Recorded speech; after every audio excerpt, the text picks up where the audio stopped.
உங்கள் வீட்டில் பசங்க பர்கர் பீஸா வேணும்னு கேட்டு அடம் பிடிச்சாங்கன்னா இந்த ஸ்நாக்கை ட்ரை பண்ணி பாருங்கள். அப்படியே சீஸ் சேர்க்காம நைட் டிஃபன் காலையில் பிரேக்ஃபாஸ்ட் ஸ்கிப் பண்ணுறவங்களுக்கு கையில் 2 கொடுத்துருங்க. சாப்பிட்டுட்டே கிளம்பிடுவாங்க. நல்லா வயிறு ஃபில் ஆகிடும். எப்படி பண்ணுறது பார்க்கலாங்களா? இதுக்கு 1 கப் கோதுமை மாவு, 1/4 கப் கடலை மாவு, 1/2 கப் ரவை, 1 டீஸ்பூன் உப்பு, 1 பிஞ்ச் ஆப்ப சோடா சேர்த்துக்கலாம். இதில் பொடியாக நறுக்கின வெங்காயம், 1 உருளைக்கிழங்கு நல்லா சீவிட்டு அலசி சேர்த்துக்கோங்க.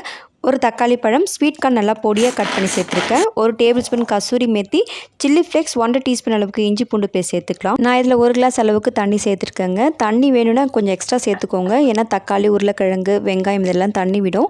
அதனால் தண்ணி கொஞ்சம் பார்த்து சேர்த்துக்கோங்க. இப்போ தோசைக்கல் சூடு பண்ணிவிட்டு மினி ஊத்தப்பம் மாதிரி சுட்டு எடுத்துக்கலாம்.